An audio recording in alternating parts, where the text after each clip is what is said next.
ETF index mutual funds నేర్చుకుని stock మార్కెట్లో రాణించాలనుకుంటున్నారా? వెంటనే ఈ నెంబర్కి కాల్ చేయండి. నమస్తే రమగారు. నమస్తే జయ. మనం మహాభారతం సిరీస్ లో ఉన్నాం కదా. సో పాండురాజు ఏం చేశారు? ఎందుకంటే సంతానం కలగటానికి అవకాశం లేదు ఆయనకి. అయితే ఈయన శతశృంగ పర్వతం అని ఆ పర్వతం మీద తపస్సు చేసుకుంటున్నాడు భార్యలతో కలిసి. వీళ్ళు కూడా భర్తను సేవిస్తూ వాళ్ళు ఏదో తపస్సు చేసుకుంటున్నారు, ఆయన తపస్సు చేసుకుంటున్నాడు. దీని మీద ఉన్న ఈ శతశృంగ పర్వతం మీద ఉన్న ఋషులందరూ కలిసి ఒకసారి బ్రహ్మలోకానికి బయలుదేరారు. ఈయన కూడా వెళ్ళాడు వాళ్ళతో పాటు. అయితే ఆయనకి లోపలికి ప్రవేశం లేదు పాండురాజుకి. వాళ్ళు నీకు ప్రవేశం కుదరదు, నువ్వు ఆగిపోమన్నారు. ఆయనకు చాలా దుఃఖం. నా సంతానం లేదు కాబట్టే కదా నాకు ప్రవేశం లేక, దేవలోక ప్రవేశం లేదు సంతానం లేకపోతే అని ఆయన దుఃఖపడ్డాడు. అయితే మహర్షులు కొంచెం ఆయన తాలూకు ఇది చూసి జ్ఞానచక్షువులతో చూసి ఏమన్నారంటే, అయ్యా మీకు సంతానం ఉంది, ఇంకో రకంగా ప్రయత్నం చేసుకోండి మీరు అని చెప్పారు. ఈయన భార్యలతో సహా వచ్చేసాడు.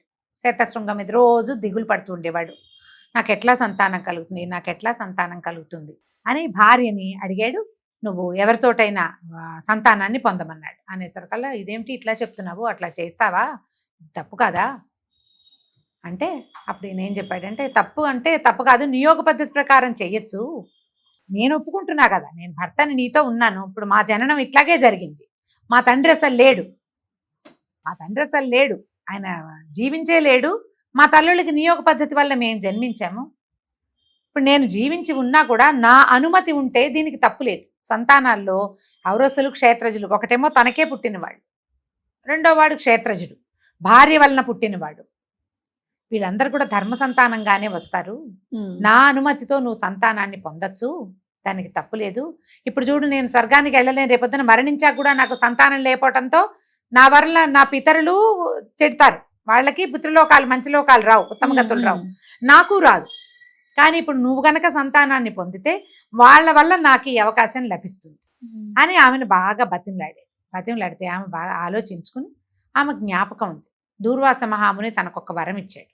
భర్తకి చెప్పింది, మా చిన్నప్పుడు దూర్వాస మహాముని మా ఇంటికి వచ్చారు, నేను చాలా సేవించాను, ఆయన కర్ణుడి జననం మాత్రం భర్తకి చెప్పలా కుంతిది, అప్పటికి కూడా చెప్పలా, తను కన్యగా ఉన్నప్పుడు జరిగింది, ఇతడు ఎట్లా భావిస్తాడో తెలియదు, ఆ వాక్యం చెప్పలేదు, ఆ మాట మాత్రం ఊరుకుని, ఇలాంటి ఒక వరం ఉంది, ఏ దైవాన్ని మనం ఆవాహన చేస్తే ఆ దైవం వల్ల సంతానం లభిస్తుంది, నువ్వు చెప్పు, నీకు ఏ దైవం వల్ల సంతానం కావాలో చెప్పు, నేను ఆ దైవాన్ని పిలుస్తానంది. అప్పుడు ఈయన బాగా ఆలోచించుకుని, మనకి ధర్మాత్ముడైన కుమారుడు కావాలి, ఇప్పుడు ఇది కూడా ఏమిటి, ధర్మం కోసమే, మనకు సంతానం ఎందుకు, ఇప్పుడు ధర్మం కోసమే కాబట్టి ధర్మప్రభువు అయినటువంటి యమధర్మరాజుని పిలువు, ఆయన వల్ల లభించే సంతానం మనకి వాడి వల్ల ఉత్తమ గతులు లభిస్తాయని చెప్పాడు. ఈమె తపస్సులో కూర్చుని జపం చేసుకుని ఈ దూర్వాస మహాముని ఇచ్చిన మంత్రాన్ని ఆవాహన చేసి యమధర్మరాజుని నియోగించి, యమధర్మరాజు వచ్చాడు, ఆయన వల్ల ఈమె గర్భవతి అయింది. కుంతిదేవి గర్భవతి అయ్యి సంవత్సరం గడిచాక అద్భుతమైన తేజస్సుతోటి, పరమాద్భుతమైన వర్చస్సుతోటి ఒక కుమారుడు కలిగాడు. ఆ కుమారుడికి ఋషులందరూ ఎంతో సంతోషించి యుధిష్ఠిరుడని పేరు పెట్టారు. మనం ధర్మరాజు అని పేరుకు చెప్పుకుంటాం, ఆయన ధర్మాత్ముడు కాబట్టి యుధిష్ఠిరుడు పుట్టాడు. పుట్టిన తర్వాత కొద్ది రోజులు గడిచినాయి, ఆ కుమారుని ఒళ్ళో పెట్టుకుని ఆయన ఎంతో సంతోషించేవాడు. తర్వాత అనిపించింది, ఒక్క కన్ను కాదు, ఒక్క పిల్లవాడు కాదు, మనం అద్భుతమైన ఇంకో కుమారుణ్ణి పొందొచ్చు కదా. ఆ కొండ మీద కూర్చుంటే శతశృంగ పర్వతం మీద గాలి వాయువు ఎంతో అద్భుతంగా వీచేది. వాయుదేవుని వల్ల ముందు యుగంలో మన అంజనాదేవికి ఆంజనేయుడు ఎంతో బలశాలి అయిన కుమారుడు జన్మించాడు. ఈయనకి మళ్ళీ ఇంకొక సంతానం ఇచ్చగలిగింది. స్త్రీలకి కాదు సంతానం ఇచ్చే, ఇక్కడ తండ్రి కలుగుతుంది. ఆయన నువ్వు వాయుదేవుడిని ఆవాహన చేసి ఇంకొక కుమారుణ్ణి పొందమని మళ్ళీ భార్యను ప్రోత్సహించాడు. ఆమె భర్త కోసమే చేసింది, ఒక్కసారి కూడా సంతానం తన కోసమని అడగల ఆవిడ. మళ్ళీ వాయుదేవుడిని ఆవాహన చేసి రెండోసారి వాయుదేవుడు వచ్చి మహాబలశాలి అయినటువంటి ఒక కుమారుణ్ణి ప్రసాదించాడు. ఈవిడ గర్భవతి అయింది, సకలక్షణంగా కుమారుడు కలిగాడు. ఈ లోపల అక్కడ ఏమైంది, గాంధారీదేవి కూడా గర్భం దాల్చింది. ధృతరాష్ట్రుని వల్ల గాంధారికి కూడా గర్భధారణ అయింది, కానీ ఆ గర్భ ప్రసవం కాల ఎప్పటికీ.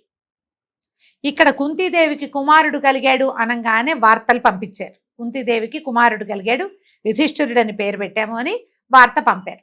ఈ వార్త వెళ్ళిన తర్వాత గాంధారీదేవి ఇదేమిటి, నేను ఆమె కంటే ముందు గర్భవతి అయినా నా గర్భం ఎందుకు ఇది కాలేదని ఆవిడ పిడికిళ్లతోటి గర్భాన్ని మోదేసిందట, ప్రసవం కావటం లేదని. అయితే ఏమైంది, పెద్ద పిండం ఒకటి బయటపడింది ఆవిడ పొట్టలోంచి. ఇంకా శిశువుగా రూపాంతరం చెందల, గర్భస్రావంలాగా అయిపోయింది. అయితే ఎప్పుడైతే ఈ పిండాకృతిలో ఉన్నది బయటపడిందో సత్యవతీదేవి వేదవ్యాసుడిని ఆయన పిలిచింది, ఇది ఇలా అయ్యింది, ఇప్పుడు నేనేం చెయ్యాలి అని. అయితే ఆయన ఏమన్నాడంటే, ఇది సంతానమే, ఇది సమయం పడుతుందని 100 నేతి కుండలు తెప్పించి నేతి జాడీలలో ఈ పిండాన్ని ముక్కలు చేసి పెట్టారు. అందులో చివరి భాగాన్ని, ఒక కూతురు కూడా కావాలని వీళ్ళు కోరుకున్నారు కాబట్టి ఒక్క చిన్న భాగాన్ని 101 కుండలో పెట్టారట. ఈ కథకి పూర్వభాగంలో కూడా ఈ గాంధారికి 101 మంది సంతానం ఉన్నట్టుగా వరం ఉందని తెలుసుకునే భీష్ముల వారు ఆ అమ్మాయిని తెచ్చి ధృతరాష్ట్రుడికి పెళ్లి చేశారు. ఎందుకంటే మనకి ఇక్కడ పిల్లలు కలగలేదు, ఈ నియోగ పద్ధతి ద్వారా కనిపించాము, బాగా సంతానం కలిగే పిల్లని కనుక తెచ్చుకుంటే తామర తంపరగా పిల్లలు పుడతారు, ఎట్లాగో ఆమెకు వరం ఉంది కాబట్టి. కుంతిని తెచ్చింది కూడా అందుకే. కుంతిదేవి వాళ్ళు 4-5 అక్క చెల్లెళ్ళు, 3-4 అన్నదమ్ములు, వాళ్ళంతా సంతానం ఉన్నవాళ్ళు. వాళ్ళల్లో ఒకడైనటువంటి వసుదేవుడికి అప్పటికే 5-6 పిల్లలు పుట్టారు. ఆ కథ అంతా తెలుసుకుని ఆయన ఎక్కువ మంది సంతానం ఉన్న ఇంట్లో నుంచి ఆడపిల్లల్ని తెచ్చుకోవాలనుకున్నారు. ఆయన ఆలోచన అది. పెద్దవాళ్ళంతా ఇలాగే ఆలోచిస్తారు, ఇప్పటికీ మన వాళ్ళ ఆలోచన అట్లాగే ఉంటుంది. సంతాన సాఫల్యం బాగుంది కాబట్టి ఆ ఇంట్లో నుంచి తెచ్చారు. ఈవిడ ఎప్పుడైతే ఈ గర్భం మోది ఇది అయిపోయిందో ఈ పిండాన్ని 101 ముక్కలు చేసి 101 జాడీలలో పెట్టించారు. దీన్ని కథపద్దు వీటిని. పిల్లవాడి ఏడుపు వినపడేదాకా జాడీ తెరవద్దని చెప్పారు. శిశువుగా రూపాంతరం చెందింది ఆ పిండం యొక్క ముక్క. 101 ముక్కలు పెట్టించారు. పెట్టించిన తర్వాత ఇక్కడ ఈ కుంతీదేవికి భీముడు జననానికి కొద్దిగా ముందు దుర్యోధనుడు మొట్టమొదటి శిశువు జన్మించాడు, మొదటి నేతి జాడీలోంచి. దుర్యోధనుడు బయటికి వచ్చాడు, తర్వాత భీముడు ఇక్కడ పుట్టాడు.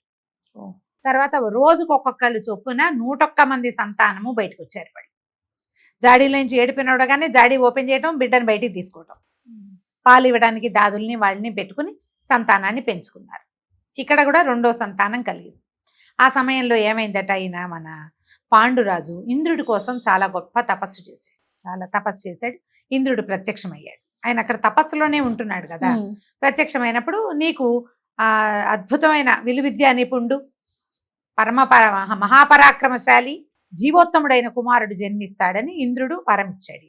ఓహో, ఆల్రెడీ 2 కుమారులు ఉన్నారు, మళ్ళీ కుమారుడు పుడతాడని ఇంద్రుడు వరం ఇచ్చేసరికి ఈయనకి మళ్ళీ ఆశ కలిగింది. పాండురాజుకి భార్యను ఏమన్నాడంటే, ఈసారి నువ్వు ఇంద్రుణ్ణే పిలువు, ఆయన అద్భుతమైన కుమారుడు జన్మిస్తాడని చెప్పాడు, ఆయన వల్లే కలుగుతాడు మనకి కుమారుడు అంటే. 3వసారి ఇంద్రుడిని పిలిచింది ఆవిడ. 3వసారి వచ్చిన ఇంద్రుడు కుంతీదేవికి గర్భాన్ని ప్రసాదించాడు. ఆ గర్భస్థ శిశువే అర్జునుడు. అద్భుతమైన కుమారుడు కలిగాడు. పరాక్రమశాలి, తేజస్సుతోటి జన్మించాడు. ఎంత అందమైన వాడో అర్జునుడు. భీముడు పుట్టినప్పుడు దేవాలయానికి వెళ్ళిన శిశువుని తీసుకుని పిల్లవాడు ఒక పులి దూకిందట ఆవిడ మీద. అడవి కదా అదంతా, కొండ మీద ఉన్నారు. అయితే ఈ పులి దూకేసరికి పాండురాజు దూరం నుంచి బాణం వేశాడు, కానీ ఈవిడ అదిరిపోయి పిల్లాడిని వదిలేసింది కిందకి. వదిలేస్తే బండలన్నీ పగిలినాడు, కానీ పిల్లాడు కసుగందలేదు. అందుకే భీముడు అన్నారు ఆయన మహాపరాక్రమం, బరువు కలిగిన వాడు. ఈ అర్జునుడు కూడా మామూలుగా మన వాళ్ళు సామెతగా కూడా చెప్తారు, అందానికి అర్జునుడు, బలానికి భీముడు అని. అందం అంటే అర్జునుడిదే. ఈ 3 పిల్లలు కలిగారు. ఈ మాద్రీదేవికి దుఃఖంగా ఉండేది. ఆ గాంధారికేమో 101 మంది పిల్లలు కలిగారట, ఒక ఆడపిల్ల కూడా కలిగింది. మన సవితికేమో 3 మగ పిల్లలు. చూస్తే ఎట్లా ఉన్నారు, త్రిమూర్తుల్లాగా. ఆమె చాలా దుఃఖపడి, నాకు సంతానం లేదు, నాకు ఈ భాగ్యం లభించలేదు అని భర్త దగ్గర వాపోయేది. దాంతో ఈయన ఏం చేశాడు, కుంతీదేవిని అడిగాడు, నీ దగ్గర ఆ వరం ఉంది కదా, అది మాద్రికి కూడా ఇవ్వు, ఆమె కూడా సంతానవతి అవుతుంది అని. మాద్రి అడగల కుంతిని, అక్క నాకు కూడా ఇవ్వు అని అడగల భర్త. ఈయనే అడిగి ఆమె కూడా సంతానం కలిగేలాగా చేయమన్నాడు. ఆమె ఏం చేసింది, తనకి లభించిన ఆ వరాన్ని, ఆ మంత్రాన్ని మాద్రికి ఉపదేశించింది. మాద్రి ఏం చేసింది, ఈవిడ చాలా తెలివిగలది. కుంతీదేవి భర్త అనుజ్ఞతోటి ఒక్కొక్కళ్ళని పిలిచి ఒక్కొక్క శిశువుని పొందితే, ఈవిడ సొంత ఆలోచనతోటే అశ్విని దేవతల్ని ఆవాహన చేసి, అశ్విని దేవతలు జోడు వాళ్ళు, కవలల్ని సంతానంగా పొందింది. నకుల సహదేవులు వీళ్ళు కూడా మహాందమైన వాళ్ళు. నకులుడు చాలా అందగాడట వాళ్ళల్లో. ఉహు. 2 కుమారులని కన్నది. ఆ 2 వీళ్ళు 3 5 పిల్లలతోటి సంతోషంగా ఉండేవాళ్ళు. పిల్లలు రకరకాల విద్యలు నేర్చుకునేవాళ్ళు. ఆ తర్వాత మునులు ఋషులు వాళ్ళ తాలూకు ఏమంటారంటే పెద్దవాళ్లతోటి ఉండటం వల్ల, పెద్దవాళ్ళ మధ్యలో ఉన్నారు కదా, అవును. ఈ ఒక రకమైన వినయశీలత్వము, మర్యాదపూర్వకమైన ప్రవర్తన అలవడ్డాయి వీళ్ళకి. ఏ పరిస్థితుల్లో అయినా సరే దిటవుగా ఉండటము. ఉమ్. మరి అడవుల్లో కొండల మీద ఉన్నారు, శతశృంగం మీద ఉన్నారు కదా, అవును. ఇక్కడే ఉన్నారు. కొన్నాళ్ళు అయిన తర్వాత ఏమైందంటే ఒకసారి పెద్ద వసంత ఋతువు విశేషంగా ఉందట. అంతా పచ్చగా అడవంతా చాలా బాగుంది. ఆవిడ మన వన విహారానికి వెళ్తూ మాద్రి భర్తని నువ్వు కూడా రాని తోడుగా తీసుకెళ్ళి పాండురాజుని. వీళ్ళిద్దరు భర్తని పాండురాజు ఆవిడ కలిసి వెళ్ళారు. కలిసి వన విహారానికి వెళ్ళేసరికి మెల్లిగా శోభాయమానమైన ప్రకృతిని చూసేసరికల్లా ఈయనకి భార్యా వ్యామోహం కలిగింది. పైగా కుంతి మీద గౌరవము ప్రీతే తప్పిస్తే ఆయనకి ప్రేమ కావాలని చేసుకున్నది కాదు. ఈ మాద్రి అంటే ఆయనకి ఇష్టం కూడా. దాంతో ఈ భార్యని కలవడానికి ఉద్యమించాడు ఆయన. ఆమె కూడా మర్చిపోయింది. ఈ సంగమిస్తే భర్త చనిపోతాడన్న ఊహ రాల, ఆ ఒళ్ళు తెలియని స్థితి. ఈ భార్యా సంగమం చేసేసరికల్లా పాండురాజు గుండె పగిలి మరణించాడు. ఎప్పుడైతే ఆయన మరణించాడో ఆమె కేకలు పెట్టింది, అందరూ చేరారు, ఆయన కాస్త మరణించున్నాడు. ఏం చేస్తారు? భర్త మరణించేసరికల్లా కుంతీదేవి సహగమనానికి సిద్ధపడితే మాద్రి ఒప్పుకోలేదట. వద్దు, ఈయన మరణానికి కారకురాలిని నేను, ఈ పిల్లల్ని నేను పెంచలేను, నాకంత సంయమనమే ఉంటే భర్తను ఆపగలిగేదాన్ని కాదా నేను? నా తండ్రి స్వామి నీకు ఇలాంటి శాపం ఉంది, నువ్వు వెళ్ళిపో, లేదా నేను వెళ్ళిపోతాను, ఈ పని చేయకూడదని ఆపేదాన్ని. నా స్థానంలో నువ్వు ఉంటే నువ్వు ఖచ్చితంగా ఆపేవాడు దానివి. నేను ఆపలేదు, సొంతం చూసుకున్నాను, సుఖమే చూసా కానీ పరిణామాన్ని పర్యవసానాన్ని నేను ఆలోచించలేదు. ఇట్లా 5 పిల్లల్ని నేను ఎట్లా పెంచగలను? నేను పెంచలేను. ఈయంతో సహగమనం నేను చేస్తా. ఎలాగో అతని మరణానికి కారణం నేను, జీవించి ఉండి భర్తృ మరణానికి కారణమైన వ్యధతో నా వల్ల కాదు ఆ జీవితం. ఈ పిల్లల్ని నువ్వు పెంచు అని చెప్పి ఈ పిల్లల 5 ఆవిడకి అప్పచెప్పేసి మాద్రి సహగమనం చేసి. ఇప్పుడు భర్త లేడు, మాద్రి లేదు, కుంతీదేవి 5 పిల్లలతోటి మిగిలిపోయింది. ఈ శతశృంగం మీద ఉన్న ఋషులు మునులు వాళ్ళంతా మన హస్తినాపురానికి ఈ కబురు చేశారు భీష్ముల వారికి. ఇలా జరిగింది, పాండురాజు మరణించాడు, ఈ పిల్లల్ని కుంతీదేవిని తెచ్చి మీకు అప్పచెప్తాము అని. పిల్లలు కొంచెం పెద్దవాళ్ళు అయ్యారు, బ్రహ్మచారులు, చక్కగా ఉన్నటువంటి కుమారులు 5 పిల్లలతోటి కుంతీదేవి హస్తినాపురం రాజ్యానికి వెళ్ళిపోయింది. ఋషులు కొంతమంది సహాయం వచ్చి ఆమెను దిగబడి చేశారు. ఈ భీష్ముడు, ధృతరాష్ట్రుడు, ఆయన యొక్క 101 మంది సంతానము అందరూ కలిసి స్వాగతించి లోపలికి తెచ్చుకున్నారు. అప్పుడు బాగానే ఉన్నారు, తమ సోదరులు కదా, బాబాయ్ మరణించాడు, చిన్నప్పుడంతా బాగానే ఉన్నారు. క్రమంగా వీళ్ళలో వైషమ్యాలు వచ్చింది, వాళ్ళని స్వాగతించి తెచ్చుకున్నారు. ఈ 5 కుమారులు వీళ్ళు, 100 మంది కుమారులు వాళ్ళు, కుమార్తె, వీళ్ళంతా చక్కగా. పేరేంటి? దుశ్శల. ఏం పేరండి? దుశ్శల. పెద్ద కుమారుడు దుర్యోధనుడు, దుశ్శాసనుడు, ఇట్లా వరుసగా. అయితే ఈ దుర్యోధనుడు వాళ్ళు పుట్టిన కాలంలోనే మనకి ధృతరాష్ట్ర మహారాజు ఒక వైశ్య స్త్రీతోటి ఉన్నాడట కొంతకాలం. ఆమెకి యుయుత్సుడు అనే కుమారుడు కలిగాడు.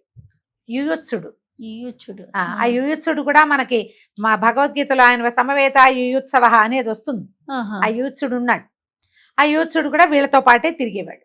ఇంకా ఉన్నారు ధృతరాష్ట్ర సంతానం, వీళ్లే కాకుండా చాలా మంది భార్యల ద్వారా. వీళ్ళు ప్రధాన భార్య యొక్క సంతానం కాబట్టి వీళ్ళు కథలో కౌరవులుగా వీళ్ళు పేరు పొందారు. పాండురాజు యొక్క కుమారులు పాండవులుగా. వాళ్ళు 100, వీళ్ళు 5 అందరూ కలిసి హస్తినాపురంలోనే పెరగటం మొదలుపెట్టారు. ఇది సూక్ష్మంగా స్థూలంగా భీష్మ కౌరవ పాండవుల జనన వృత్తాంతం. ఎంత అద్భుతం రమ్మగారు. సామాన్యులు కూడా చాలా అర్థమయ్యేలాగా చాలా చాలా బాగుంది. రాబోయే కాలంలో ఇంకా కొంతమంది గురించి మనం మాట్లాడుకుందాం. నమస్తే. నమస్తే.